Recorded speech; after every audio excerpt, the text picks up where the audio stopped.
Welcome to EPG Pathshala. I am Dr. Neeraj Agarwal from University Institute of Hotel and Tourism Management, Punjab University, Chandigarh. I am taking a module on the topic commodities and their usage in Indian kitchen under the paper titled Food Production, Operations and Management. After completing this module, students will be able to know the basic ingredients used in Indian kitchen, understand the role of souring agents used in Indian cooking, know about various coloring agents used in Indian cooking, various thickening agents used in Indian cuisine, know the usage, spicing, flavoring and aromatic agents in Indian cooking. Now, firstly, we'll go for the introduction of this module. In previous modules, we have read about spices, herbs and condiments used in Indian cooking.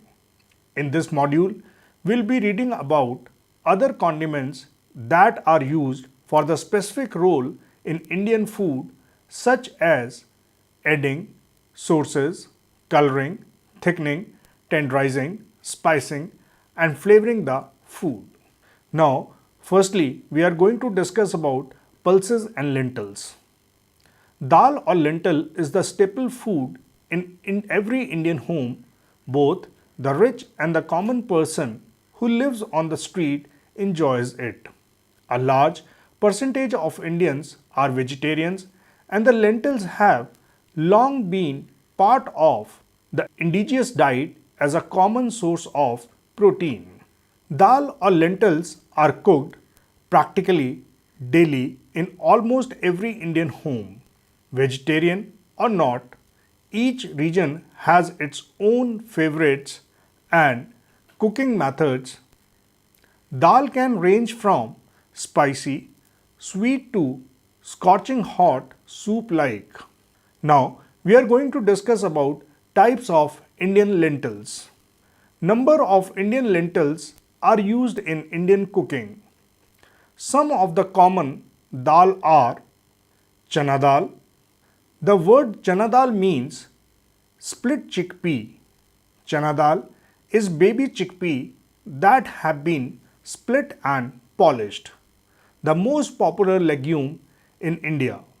Chana dal is very versatile, dried, split, yellow lentil with a slightly sweet taste, nutty flavor. It is used in varieties of dishes. It can be cooked until soft for the dish called simple dal with the spices. Masoor dal, a whole or sabut masoor. This bean is greenish brown in color and can be prepared whole. The split masoor can be called masoor dal or red pink in color. They have a dark, earthy flavor and a creamy texture. Masoor dal goes well with the tomatoes and keema and may be served on their own as side dish or incorporated in soups, stews and other Indian dal. Moong bean dal. Whole moong is actually a bean popularly known as sabut moong. They are small green beans and are germinated and used in salad or stir fried with lemon juice and Indian spices. In India, the moong beans are used with the skin or without the skin. It is used to make delicious dal and curries. Moong dal is very easy to digest and take on seasoning and spices very well. Urad bean or dal. This dal has a black skin covering creamy white interior. Whole urad dal derives their strong, rich, earthy flavor from the black skin and has an uncanny ability to absorb flavor. Split urad dal is white lentil used along with rice to make dosas, a South Indian preparation. In South India, urad dal is also used as a seasoning with mustard seeds for curries. Tur dal. Tur dal is a glassy dark yellow split pea similar to chana dal. Tur dal exhibits a thick gelatinous consistency. They take a little longer to cook than moong or masoor dal. These yellow split peas can be made into dal which is served with side dish of vegetable, rice or the flat bread. Sambar, a South Indian delicacy, is an accompaniment of dosa, idli or even rice cooked with tur dal. Kidney beans. The kidney bean with its dark red skin is named for its visual resemblance to a kidney. The kidney beans, rajma in Hindi, are an integral part of the cuisine of North India and it is favorite that goes very well with rice. Now we are going to discuss about types of flour. Various types of flour used in Indian cooking. These flours are made from wheat, rice, millet, lentils, chickpeas, maize, semolina and even potatoes. Some of the common flours are wheat flour. Wheat flour are the most common flour used in northern India. In North India, Punjab is the state which grows about 20% of India's wheat. The two most commonly used Indian flours are whole wheat flour and refined flour. Whole wheat flour, which is also called as atta. Whole wheat flour or atta is made from the kernel of wheat. Durum is the variety of wheat which is commonly milled for making of regular flour, which has high protein content and also high gluten content. This makes it ideal for making Indian breads. Atta also has a high bran content which is very good for health. Atta is stone milled flour of creamy brown color. It is quite a coarse flour but very tough to roll it out, very thin, which is required to make roti and chapati and parathas, etc. Refined flour or maida. Refined flour is made from the endosperm of the wheat kernel. It is more whitish than whole wheat flour because it does not contain bran and germ and has very less fiber and fat content in comparison to whole wheat flour. Maida is called all-purpose flour. It is used for making various Indian breads such as naan, kulcha and samosa. In India, maida is also used to make pastries and sweeter breads such as shirmal, a sweet milk bread, or bakar khani, a layered bread. Semolina. Semolina is the purified middling of durum wheat used in making pasta and also used as a breakfast cereal. In India, it is used for making rava dosa, suji halwa and puris etc. Rice flour. Rice flour is ground kernel of rice. It is used in Western countries and especially for people who suffer from gluten intolerance. Since rice does not contain gluten, it is also used very commonly in India for preparation of some Indian breads, sweets or to give crispiness to some products. Dal flours. There are various types of dal flour which is obtained from various types of dal. Dal flour are generally gluten free and so are beneficial for people who suffers from dietary requirements. Two common dal flours are gram flour and urad dal flour. Gram flour. This is a flour made from ground chana dal, popularly known as besan. It is a staple ingredient in Indian cuisine. Gram flour contains a high proportion of carbohydrates but no gluten, and in comparison to other flours, gram flour has a relatively high proportion of gluten. It is used in popular dishes like besan ke laddu, kadhi pakoda, dhokla, etc. Urad dal flour. This flour is most common Indian flour and mostly used in Indian cuisine. It is used for making papad and idlis and dosas. This flour is also used for making most popular food items like vada.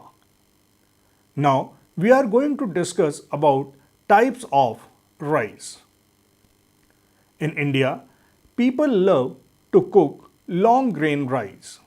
Rice can also be purchased with or without the outer skin, that is brown and white in variety, which is very common in India. There are a few common varieties. The one is Basmati, the most loved and well known variety of Indian rice. This variety is grown in India and Pakistan in the Himalayan foothills. It is also known as the Prince of Rices. It is very long and slender grained, and unless it is less sticky and fluffy with separated grains. It has a distinctive delicate fragrance and a nutty flavor. There are dozen of varieties of basmati rice, some traditional, some hybrids, and there is also a lot of rice passed off as basmati. Poni. This variety of rice is very popular in South India and is specially used for idlis. It does contain less starch than many of Indian rice. Brown. In the brown variety of rice, the husk is removed, but the bran layer is not polished off. It is more nutritious as it retains more vitamins, minerals, and fiber, and also has nuttier taste. Brown rice varieties have limited use in Indian cooking, but now getting popularity due to its health benefits. Now we are going to discuss about cooking oil.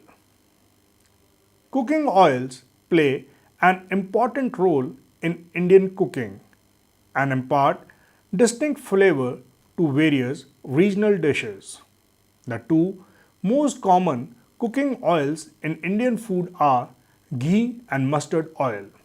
Others are used as coconut oil, groundnut oil, sesame oil, etc. Modern arrivals are sunflower oil, canola, and soya bean. Common Indian cooking oils are ghee, mustard oil, coconut oil, sesame oil. Now, first it is ghee, which is also called as clarified butter. Ghee is a clarified butter without any milk solid particles and water. It is used primarily in Indian cuisine because the preparation of ghee involves heat. It has distinctive toasted flavor, often described as nutty. Before the vegetable oils, ghee was widely used for deep frying. Ghee has a high smoking point and can be stored without refrigeration for weeks. Ghee is also used as a shortening in the making of pranthas, papdi, etc. It is primarily used in Indian sweets such as halwa, laddu, barfi, etc. Punjabi food uses large quantities of ghee in their preparation. In many parts of India, rice is served with ghee. Now, mustard seed oil. Mustard seed oil is obtained from pressed mustard seeds and is used in Indian cooking. It is used a great deal all over northern and eastern India. It has a strong smell and tastes hot and nutty when raw. Its flavor becomes sweeter and slightly hot when heated just to its smoke point. All the varieties, black, brown, and white, are used to produce oil that is one third of the mustard seeds. Mustard oil also has a cultural significance, being used as fuel in clay lamps in rituals and the festivals of Diwali. It is also popularly used in pickles. In cooking, it should be brought to its smoke point before cooking. Mustard oil actually improves both in flavor and nutritionally at its smoke point. Coconut cooking oil. Coconut oil is extracted from the coconut flesh. Coconut oil is used in India as a cooking fat and also as hair oil, body oil, and industrial oil. Refined coconut oil is also manufactured in country for industrial uses in the manufacturing of biscuits, chocolates, and other confectionery items. Generally, filtered coconut oil is used for cooking and it is considered to be healthy. Sesame seed oil. Sesame seed oil is an edible vegetable oil derived from sesame seed. Sesame seeds are highly valued for their oil, which is exceptionally resistant to rancidity. Sesame seed oil is also known as til oil or gingerly oil. Sesame seed oil is clear or light yellow. This has a mild flavor and is almost odorless. This has a very high smoke point and is suitable for deep frying. Now we are going to discuss about the vegetables which are used in Indian cuisine.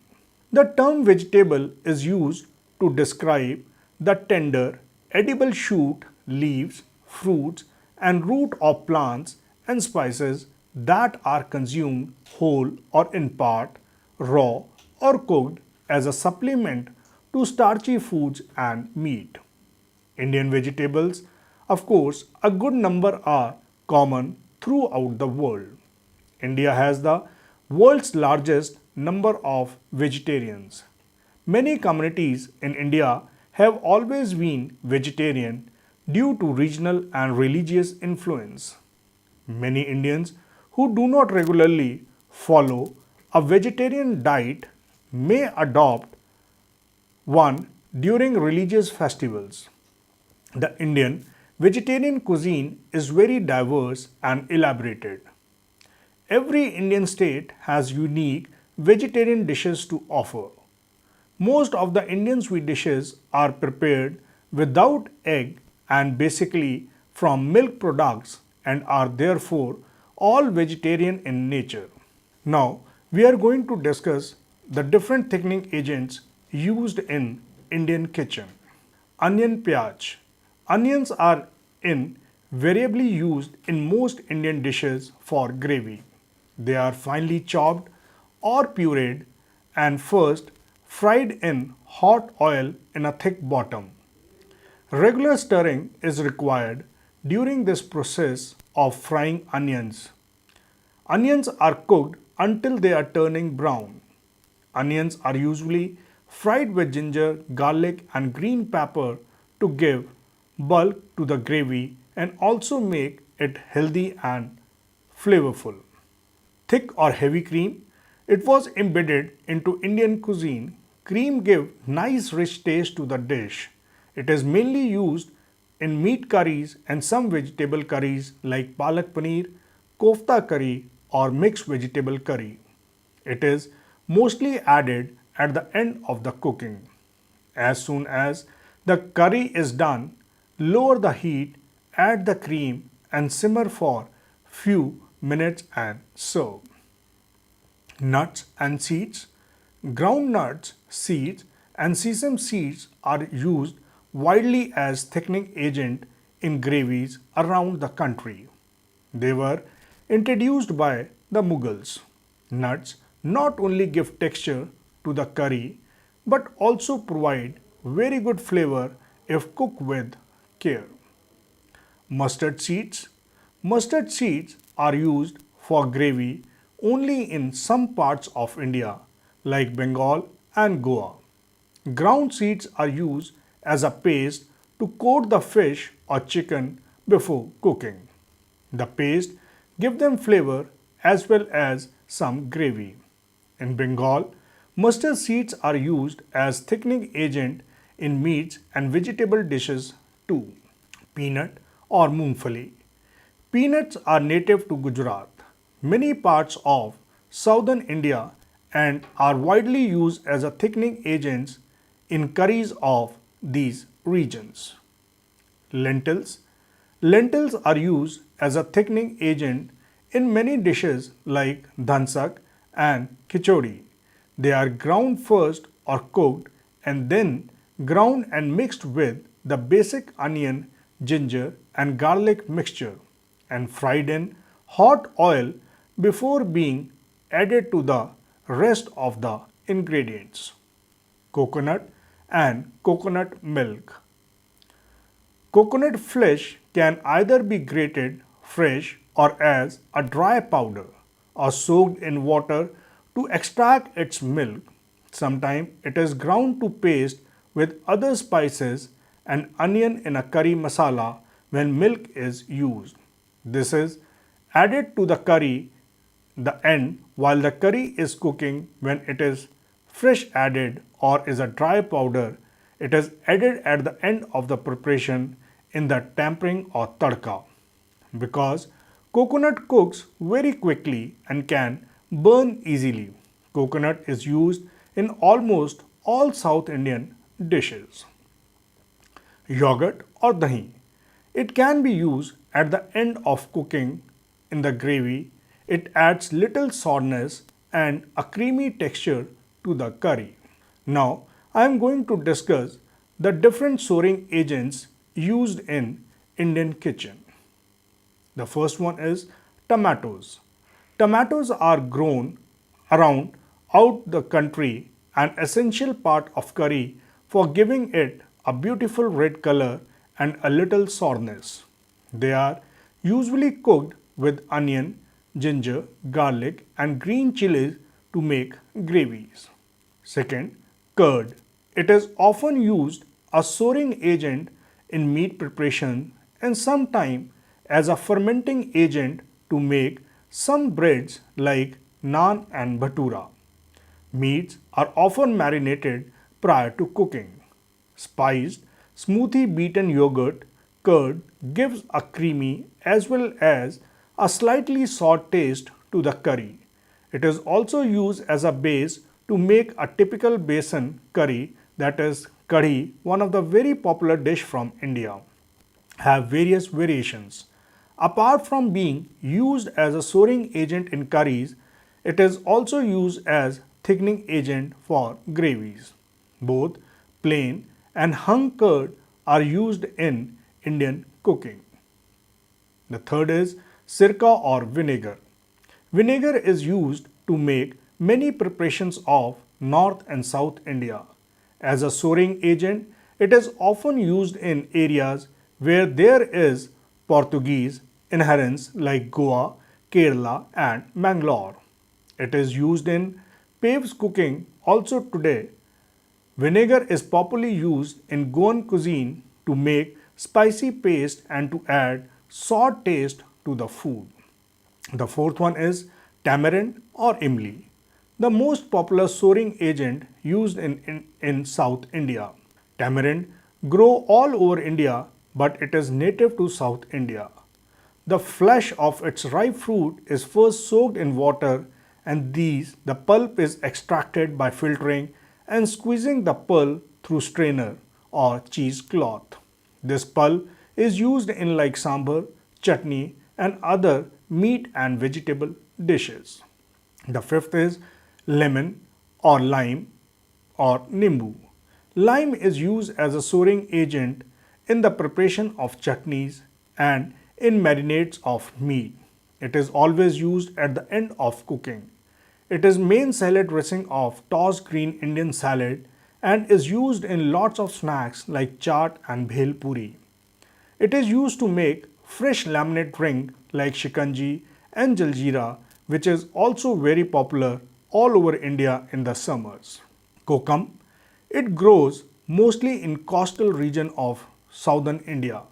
The fruit has a deep purple flesh that is used in coastal regions of the west. It has anti-allergic properties and is also used to make a refreshing drink called kukum water. It gives a very pale purplish color to dish. It is used in Gujarat, Maharashtra and in Konkani cooking as a souring agent. The seventh, raw mango powder or amchur. Raw mango slices are dried and then powdered to make amchur. It is used a souring agent in samosa, filling and some vegetables like bitter gourd and jams in North India cooking. It is also used as a souring agent in snacks and chaat and grilled meats. The eighth one is dry pomegranate seeds or anardana. Dried seeds of pomegranate are roasted and powdered to be used as souring agent in chole, a chickpeas curry and samosa. It is mostly used in North Indian cooking. The ninth one is kachari. Kachari is a small oval shaped fruit that gives sour taste as it ripens. The dried kachari is used as a souring agent in Indian dishes. It is also used as a tenderizing agent in Indian cooking. Now, I am going to discuss about tenderizing agents, a substance containing various enzymes applied to food items, especially meat, to make it tender. For example, papaya, kiwi, fig, etc. Papaya has pepin, kiwi has antinidin and fig has ficin. The tenderizers are proteolytic enzymes or proteases enzymes specialized in breaking the peptide bonds between amino acids found in complex proteins. Meat is held together by a complex protein called collagen. And aside from mechanical tenderization and cooking, enzymes are the only other available meat tenderizers. Meat is often tenderized before cooking to make it less tough and more suitable for consumption. The list of tenderizers commonly used in India are raw papaya. The humble papaya is a very able tenderizer. The protein digesting enzyme called pepin present in the fruit helps in tenderizing the dishes in which it is used. Curd. Curd is to India what cheese is to Europeans. Ancient Indians had long ago identified the benefits of curd.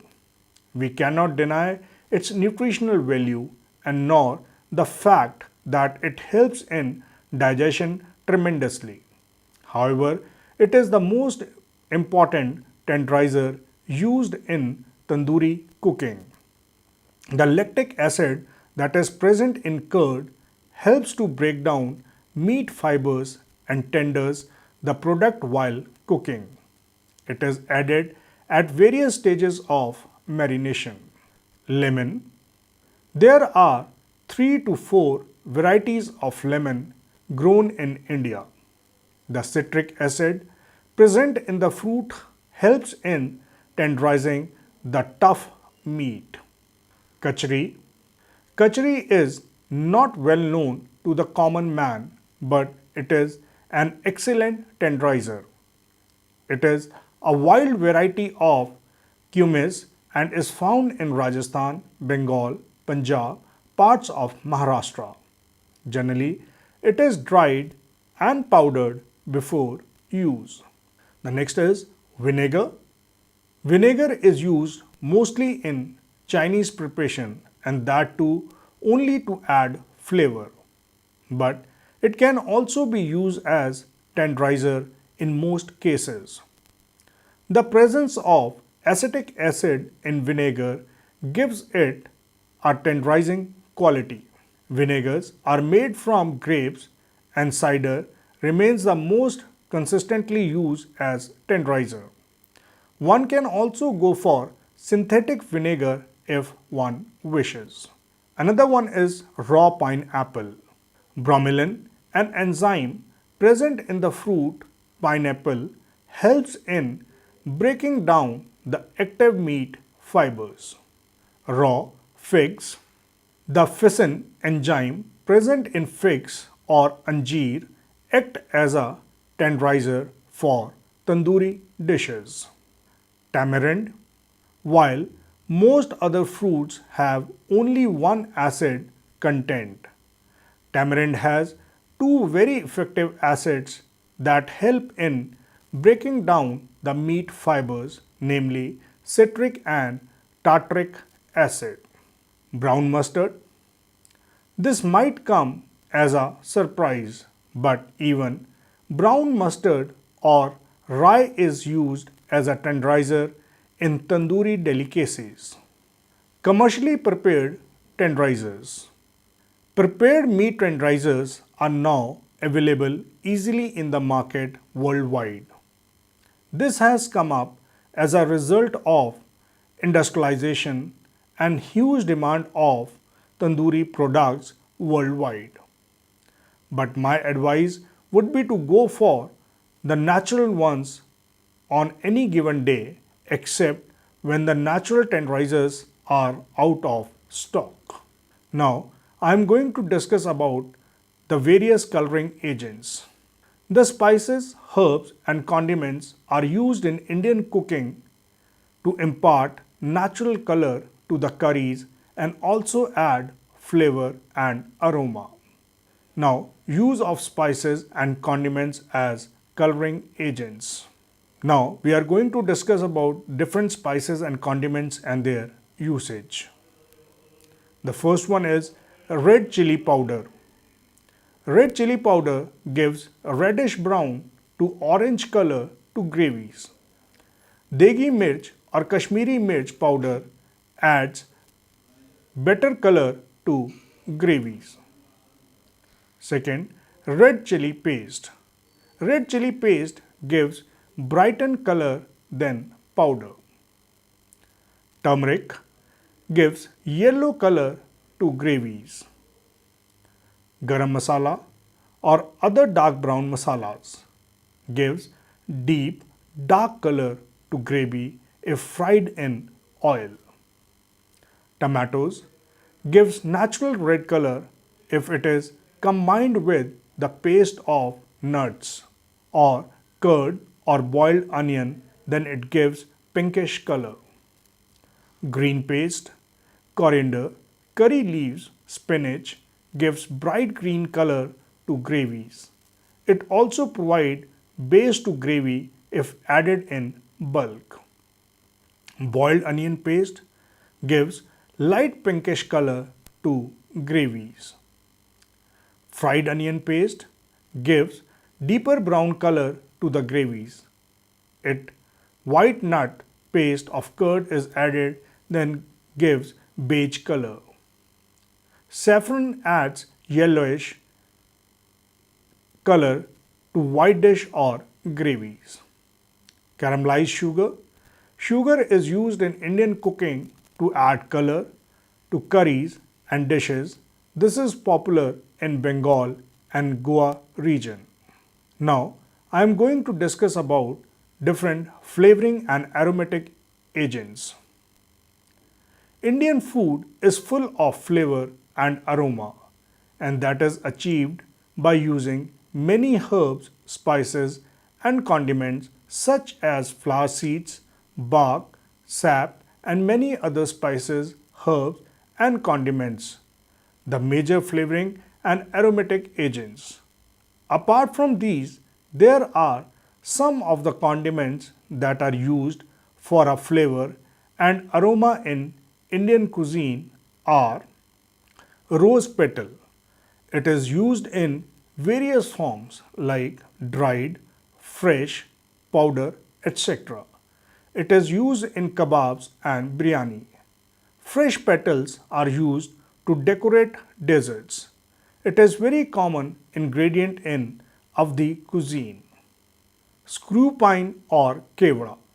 It is also used in biryani and kebabs. The usage is more prominent in Avdi cuisine. It has very strong flavor. So, one drop is enough for 1 kg of meat. Now, I am going to summarize this module.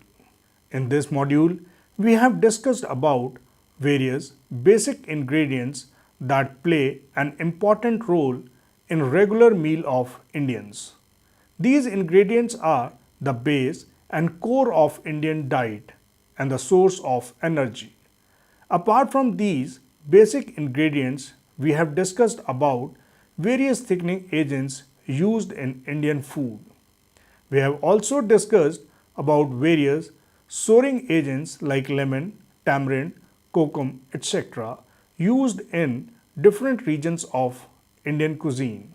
In this module, we have read about various coloring agents and the colors that they give to the dish. We have read about various tenderizing agents like raw papaya, raw pineapple, etc.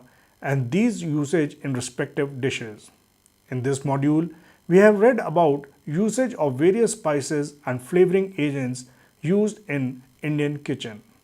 So, after reading module, we know the basic ingredients and other elements used in the making of tasty and colorful curry with lovely flavors. Thank you and have a nice day.